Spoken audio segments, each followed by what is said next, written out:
बिस्मिल्लाहिर्रहमानिर्रहीम। अस्सलाम वालेकुम नाज़रीन, आप यूट्यूब चैनल देख रहे हैं। मैं इमरान खान हूँ। आपको बताऊंगा कि क्या दुर्गत बन रही है इंपोर्टेड हुकूमत के जोकरों की इस वक्त लंदन में। बेड़ा ही गर्क हो गया बेचारों का। ये एक तहरीर है, बड़ी शानदार है। मैं आपको यहाँ से मामला शुरू करके बताता हूँ कि फंस गए हैं, बहुत बुरी तरह फंस गए हैं। IMF के पास जाते हैं तो बिजली डीजल महंगा करना पड़ता है, नहीं जाते तो मईशत गिर जाती है। डीजल और बिजली को महंगा करते हैं, पेट्रोल को महंगा करते हैं तो अवाम जीना हराम कर देगी।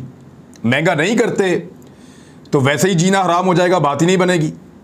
इलेक्शन करवा देते हैं इस वक्त तो हार पक्की है।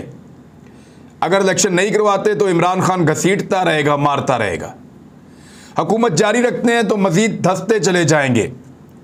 हुकूमत छोड़ देते हैं तो इस वक्त मुस्तकबिल तारीख हो चुका है।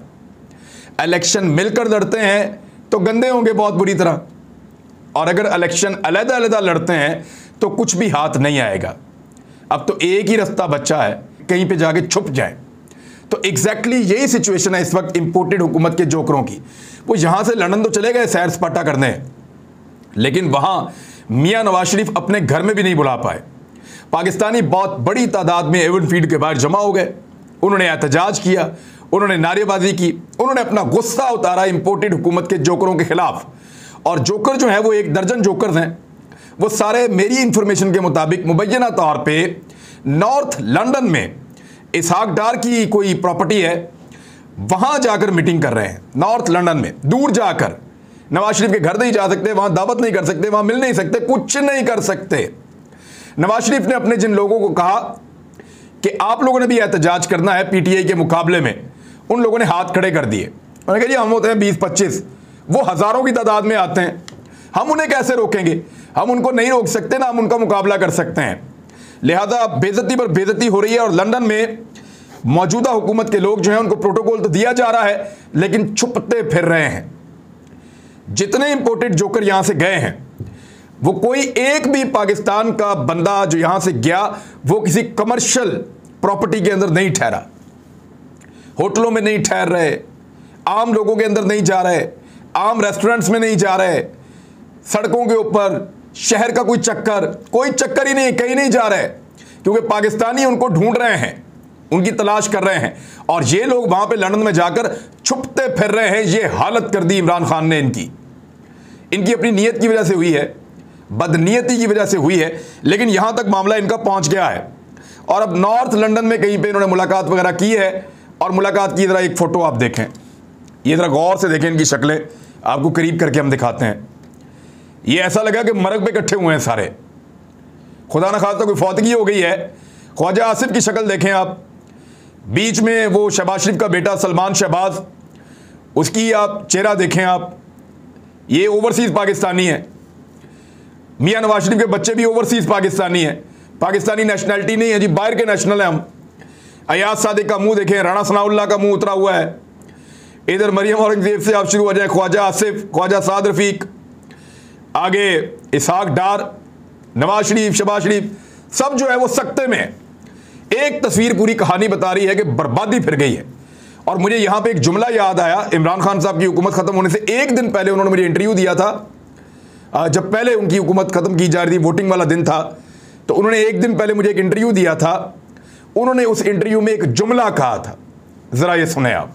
एक प्लान इंसान बनाता है, दूसरा ऊपर वाला बनाता है, और कामयाब सिर्फ अल्लाह का प्लान है। देखा आपने, एक प्लान ये लोग बनाते हैं और एक अल्लाह ताला बनाता है, और अल्लाह ताला का मंसूबा जो है वो अटल होता है, और अल्लाह ताला का मुकाबला तो कोई नहीं कर सकता। लिहाजा ये इनकी हालत हो गई है पतली, बेड़ा ही गर्क हो गया है। दुनिया के जिस मुल्क में जाते हैं छुपते फिरते हैं, किसी को शक्ल दिखाने के काबिल नहीं है। इससे ज्यादा बदनसीबी किसी सियासतदान के लिए और क्या हो सकती है। अब कहते हैं जी इंतखाबात करवाने, ये कोई चक्कर नहीं है। नवाज शरीफ कभी भी ऐसे इंतखाबात नहीं होने देगा जिसमें इमरान खान को हुकूमत मिलने का जरा सा भी इम्कान हो। मैं आपको फिर बता रहा हूं कि नवाज शरीफ ने इनको इसलिए नहीं बुलाया हुआ लंदन में कि आप पेट्रोल सस्ता कर दें, आप बिजली सस्ती कर दें, आप कोई सब्सिडीज दे दें, आप कोई गवर्नेंस बेहतर कर दें, आप कोई प्रोजेक्ट शुरू कर दें, आप पब्लिक के अंदर जाएं। नहीं, इसलिए नहीं बुलाया नवाज शरीफ ने इनको। ये बातें तो सारी व्हाट्सएप के ऊपर हो सकती थी, ऑनलाइन मीटिंग्स के अंदर हो सकती थी। अच्छी बातें हैं, कोई भी कर सकता है, लेकिन नवाज शरीफ ने इनको बुलाया ऐसी बातें करने के लिए जो बातें फौज से छुपानी थी। फौजी की आदत और पाकिस्तान की इंटेलिजेंस एजेंसीज उन बातों को ना सुन पाए, इसलिए इन्होंने इंतखाब किया और वो भी नॉर्थ लंदन में कहीं दूर दराज जाके ये मुलाकात कर रहे हैं। मेन अपने घरों के अंदर मौजूद भी नहीं है और उसकी सबूत मैं आपको बता देता हूं, इतने बड़े पार्क नहीं है इनके घरों में जितने बड़े इन खिड़कियों के पीछे नजर आ रहे हैं जहां पे मुलाकातें कर रहे हैं। वहां तो जमीन जो है वो फुटों के हिसाब से बहुत महंगी है। तो ये नॉर्थ लंदन का इलाका है जहां पे ये लोग गए मुबैना तौर पे, मेरे सोर्स ने मुझे बताया है। अब ये छुपते फिर रहे हैं और मंसूबा ये नहीं है कि पाकिस्तान को बेहतर करना है या पाकिस्तानियों के हालात बेहतर करने और कोई अपनी लोगों के दरमियान अपने लिए कोई गुंजाइश पैदा करनी है। नहीं, ये एक्चुअली प्लान सिर्फ वन लाइनर हो रहा है कि इमरान खान को वापस नहीं आने देना। फौज आती है आ जाए, मार्शल लॉ लग जाता है लग जाए, इमरजेंसी हो जाती है वो हो जाए, कोई केयर टेकर गवर्नमेंट आती है वही टेक्नोक्रेट आगे मुल्क को संभालने वो हो जाए, कुछ कर दो इस मुल्क में, इमरान खान को नहीं आने देना। वजह यह है कि इनको इस बात का यकीन है कि फौज भी इनको कुछ नहीं कहेगी क्योंकि न्यूट्रल है, बाकी इदारे भी इनको कुछ नहीं कहेंगे क्योंकि सारे चुप करके बैठ गए हैं और इन्होंने ब्यूरोक्रेसी को भी कंट्रोल कर दिया है। तो इनको लगता है कि इनको सिर्फ एक ही मुसीबत हो सकती है कि इमरान खान की हुकूमत वापस आ जाए, बाकी कोई और शक्ल अगर हुकूमत की बन गई तो उसमें इनका सर्वाइवल जरूर है। ये हुकूमत में हो या अपोजिशन में, ये हुकूमत में हो या हुकूमत से बाहर हो, इनको कोई परवाह नहीं है अगर इमरान खान हुकूमत में नहीं है तो। प्रॉब्लम सिर्फ एक है कि हुकूमत किसी की भी बने, इमरान खान की नहीं बननी चाहिए। अब उसके लिए ये दंगे फसाद तक जा सकते हैं, अनारकी फैला सकते हैं, बहुत बड़े पैमाने पर स्टेट पावर इस्तेमाल कर सकते हैं, गैर कानूनी अहकामात दे सकते हैं इदारों को, और इदारे गैर कानूनी अहकामात नहीं मानेंगे। जो मेरी असेसमेंट है, इदारों को गैर कानूनी अहकामात ये देंगे और उनको कहेंगे कि गैर कानूनी काम करो, क्योंकि माजी में इन्होंने इदारों से गैर कानूनी और गलत काम करवाए हैं और उसके लिए अब ये बड़ी तेजी से ट्रांसफर पोस्टिंग कर रहे हैं। यहां इनकी हुकूमत बचती नजर नहीं आ रही है। इलेक्शन कमीशन ने 2 नंबरी जरूर की है उस मामले के अंदर जो कि मुनरिफ अरकान के मामले में पाकिस्तान तहरीक इंसाफ का जो रेफरेंस है उसको उन्होंने मुस्तरद कर दिया। अब तहरीक इंसाफ सुप्रीम कोर्ट में जाएगी। इलेक्शन कमीशन तो बेसिकली है ही वो नून लीग का, चीफ इलेक्शन कमिश्नर भी, और सिंध वाला जो मेंबर है उसके बारे में ये है कि वो वहां पे एक यूनिवर्सिटी के भी वाइस चांसलर हैं, वहां से अलग उनको वो ओहदा मिला हुआ है, यहां से अलग मिला हुआ है। 2 ओहदे एक आदमी रख नहीं सकता।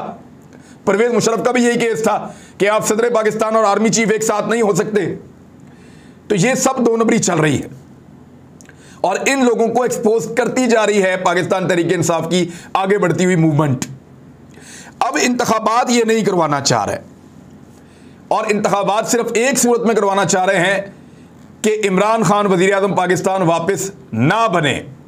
उसके लिए इलेक्शन कमीशन को इस्तेमाल करके पाकिस्तान तहरीक इंसाफ को नाअहल करने की और पूरी पार्टी को फारिग करने की भी कोशिश करेंगे। ये किसी भी लेवल तक जाएंगे, दंगा फसाद करवा सकते हैं, झगड़ा करवा सकते हैं, मुल्क के हालात को खराब कर सकते हैं। इन्होंने फौज को अवाम से लड़ाने की साजिश की है। यानी कल तक ये कह रहे थे कि इमरान खान ने ऐसा इशारा दिया जिससे फौज की बदनामी होगी। इमरान खान ने बताया नहीं भाई, तुम लोगों मीर जाफर मीर सादिक, मैं पिछले कई सालों से तुम्हें मीर जाफर मीर सादिक कह रहा हूं, बिला वजह अपने गले का तौक उतार के आर्मी चीफ के गले में ना डालो। उनको नहीं मैं कह रहा, मैं तुम्हें कह रहा हूं कि तुम लोगों मीर जाफर और मीर सादिक। इमरान खान साहब ने कल क्लियर किया, बिल्कुल क्लियर किया उन्होंने।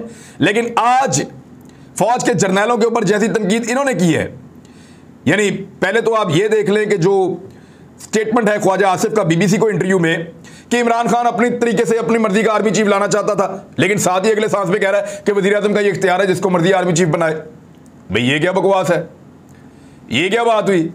ये तो आप लोगों को बेवकूफ़ बना रहे कि शहबाज शरीफ वजीर आज़म है तो जिसको मर्जी आर्मी चीफ बनाए, इमरान खान वजीर आज़म है तो हमें लगता है कि वो फलां को बना देगा, लिहाजा इमरान खान को हटा दो।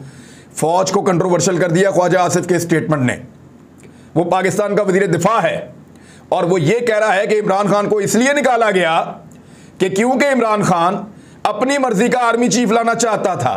फौज को इससे ज्यादा गंदे तरीके से पाकिस्तान की घटिया सियासत में कोई और नहीं घसीट सकता जैसा घसीटा है वजीर दिफा ख्वाजा आसिफ ने। देख लें आप, इस स्टेटमेंट का मतलब निकाल लें। किसी बच्चे से, अंडर मैट्रिक बच्चे से आप पूछे क्या कह रहा है तो वो यही कहेगा कि इमरान खान चाहता था कि आर्मी चीफ वो बनाए, लिहाजा इनको पसंद नहीं था, लिहाजा एक ऑपरेशन हुआ, इमरान खान को निकाल दिया और अब शहबाज शरीफ जिसको चाहेगा आर्मी चीफ लगा देगा। तो असल मामला ये था कि आर्मी चीफ किसको लगाना है, पूरी फौज को कंट्रोवर्शियल कर दिया। एक बड़ी तैनाती को कंट्रोवर्शियल कर दिया। और किसने किया?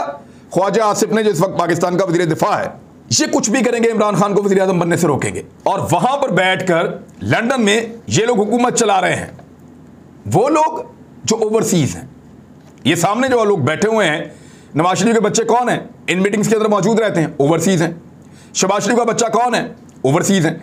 ये सारे जो ओवरसीज लोग हैं, ये सारे लोग जो पाकिस्तान से भागे हुए हैं, ये वहां बैठकर पाकिस्तान की हुकूमत तो चला सकते हैं, पाकिस्तान के बारे में बड़े बड़े फैसले तो कर सकते हैं, लेकिन ओवरसीज पाकिस्तानी वोट नहीं डाल सकते। फिटे मुंह आपकी ऐसी समझ के ऊपर और आपकी ऐसी अकल के ऊपर। यानी ओवरसीज पाकिस्तानी जब वोट का हक मांगे तो जरदारी और नवाज शरीफ कहे नहीं, उन्होंने की पता, वो वोट नहीं डालेगा। और तुम ओवरसीज बाहर बैठ के पाकिस्तान के फैसले करो तो बिल्कुल ठीक है। यानी आपने अपनी पाकिस्तान की आधी सियासत, जब भी आप हुकूमत में नहीं हुए, आपने जाके ओवरसीज बाहर बैठ के की है। आप बाहर से बैठकर पाकिस्तान के मुस्तकबिल के फैसले करें, वो ठीक है, लेकिन ओवरसीज पाकिस्तानी जो वहां मेहनत और मजदूरी करने के लिए गए हैं, लूट मार करके नहीं गए, वहां से पैसा कमाकर पाकिस्तान भेजते हैं। आप लोगों की तरह यहां से लूट कर मनी लॉन्ड्रिंग करके बाहर नहीं भेजते। वो जो ओवरसीज पाकिस्तानी है, जब वो अपना वोट डालना चाहे तो आप कहें उनको क्या पता, उनको हक नहीं देना, कीड़े मकोड़े हैं। ये ओवरसीज पाकिस्तानी आपसे बदला लेंगे। कैसे लेंगे मैं बताता हूं। 90 लाख ओवरसीज पाकिस्तानी हैं, उनमें से 80 लाख से ज्यादा इमरान खान के वोटर्स हैं। जब आप उनको वोट नहीं डालने देंगे ना, तो वो पाकिस्तान में हर ओवरसीज पाकिस्तानी कम से कम 2 लोगों को जरूर मजबूर करेगा कि वो उनकी मर्जी के मुताबिक वोट डालें। याद रखिएगा मेरी बात, ये ओवरसीज पाकिस्तानी अगर खुद वोट ना डाल सके तो ये डबल वोट डलवा देंगे अपनी मर्जी की पार्टी को। ना सिर्फ ये पैसा खर्च करेंगे, बल्कि अपना इन्फ्लुएंस खर्च करेंगे, अपना ताल्लुक लगाएंगे और लोगों को कायल करेंगे कि उनकी मर्जी की पार्टी को जाकर वोट डालो। अब हर ओवरसीज पाकिस्तानी की जिम्मेदारी है कि वो अपना एक वोट तो नहीं डाल सका, लेकिन वो 2 से लेकर 5 तक वोट पाकिस्तान के अंदर डलवाए, अपने रिश्तेदारों के, अपने बहन भाइयों के। यही बदला है और यही बदला इनसे लिया जाना चाहिए। उधर पाकिस्तान पीपल्स पार्टी और PMLN के दरमियान दरार आ गई है। कैसे आई वो भी आपको बता देता हूं।